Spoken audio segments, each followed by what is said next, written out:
This is Car Audio and Electronics Magazine. We are here with Dave the Fishman Rivera.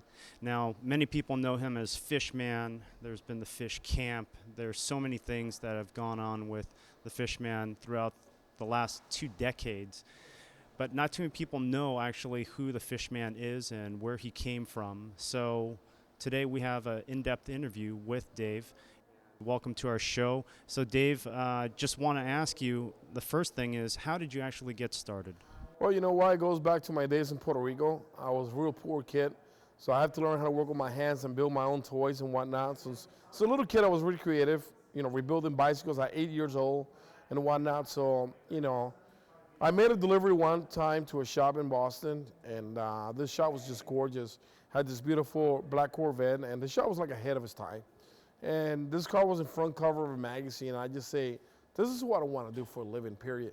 Like I knew back then, that's exactly what I wanted to do. I have no knowledge, I don't know how to go about it, but I know that's what I wanted to do. Just getting into the industry, did you just knock on the door? Well, that was the hardest. I didn't know where to start, so the second delivery I made to that shop, I asked the guy, like, what do you go to learn how to do this stuff? And there wasn't really no schools back then, so he goes, I train my own guys. I go, well, I'm really interested in learning how to do this stuff. So he told me, why don't you come by on Saturday? So I came on Saturday, and he wasn't there. His manager was there, and this guy was treating me like dirt. Me being Puerto Rican, with no skills whatsoever. He had, clean me. He had me cleaning the bathrooms and all the stuff that Latino people are supposed to be doing, okay? Plain and simple. Anyways, after 4 Saturdays, I realized this is a waste of time, but I was able to pick up enough little things here and there to say, I think I can do a system in my car. So what I did is I sent my ex-wife to Florida on a week vacation, and I took the phone book, and I took the number of every shop in town, and I called everybody with a different question. And keep in mind, my first system wasn't a little system. It was 312s MTX, it was 2 acoustic amplifiers, 4-channel Pioneer, MB Core separates, Boston Acoustic. I mean, it was a pretty big system, Super Tuner 3 Pioneer tape deck. So it's like the first time I'm not putting a radio, I'm putting a pretty big system. No knowledge whatsoever, and I just picked up the phone book and I just started calling different shops. And after 1 week, I turned it on and it played. What car was that? So 89 Corolla SR5. Okay, now that's been featured in the magazine, and I remember, way back when that I saw a fish tank in there. So tell me a little bit about that. Well, after going to my first show, I realized that I wanted to get the attention. Latino, we all like to be loud and crazy. I'm playing my Spanish music, and I'm already being louder than the rest of the guys, but I wanted people to notice my work. So I say, I wonder, putting a fish tank in a car, how do you keep the fishes alive and the water from splashing away? And my ex-wife told me this is the stupidest idea. And I say, why? I think it's so cool. So I decided to do my first fish tank. And went to my first show. It was a hit. I competed the whole summer in the East Coast, won every show. Went to Alaska Finals in '91, took first place, got featured in Car Audio Magazine, got invited to CES. This is all within 1 year of me making a delivery to a shop. All happened within 1 year. And I got nicknamed the Fishman by Doug Newcomb, the editor of Car Audio Magazine. Any troubles while you were building? Oh yeah, dude, tons of trouble. It's like 5 degrees. It's the middle of the winter in Boston. I live in the 3rd floor. My car is parked right in the street out front.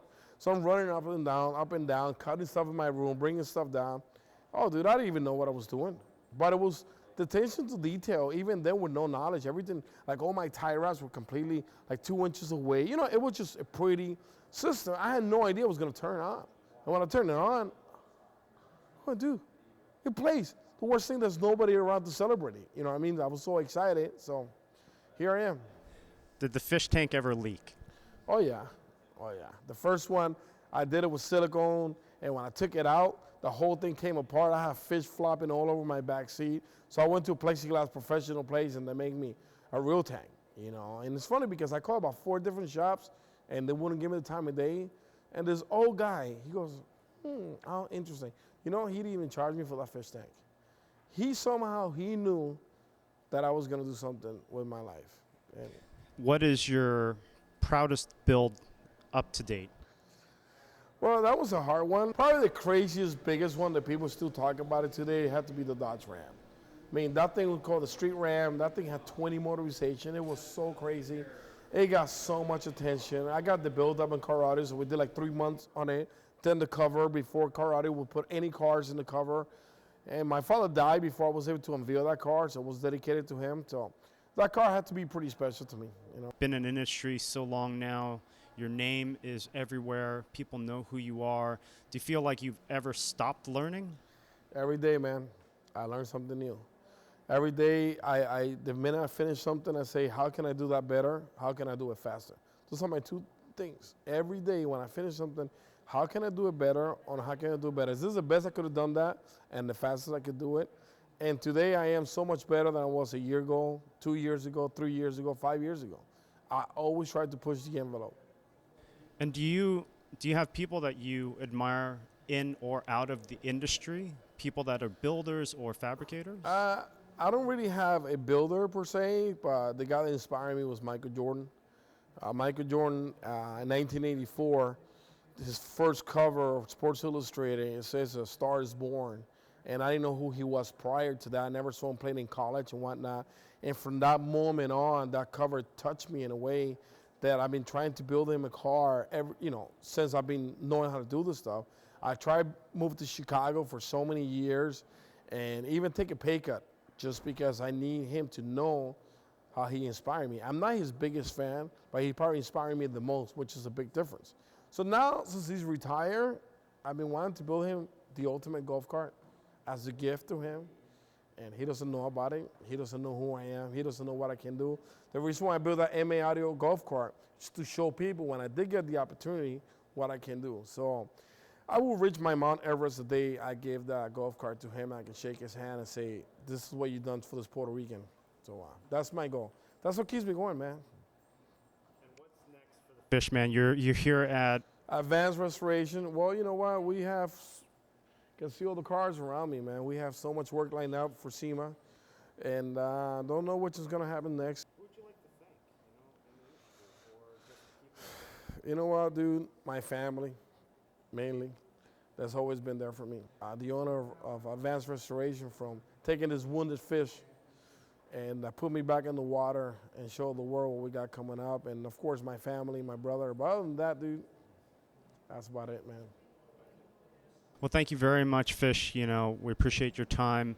Please stay tuned for more things to come for CES, for SEMA. Dave is, as he said, just getting started. So let's see what's next for the Fishman. Okay, buddy, thanks.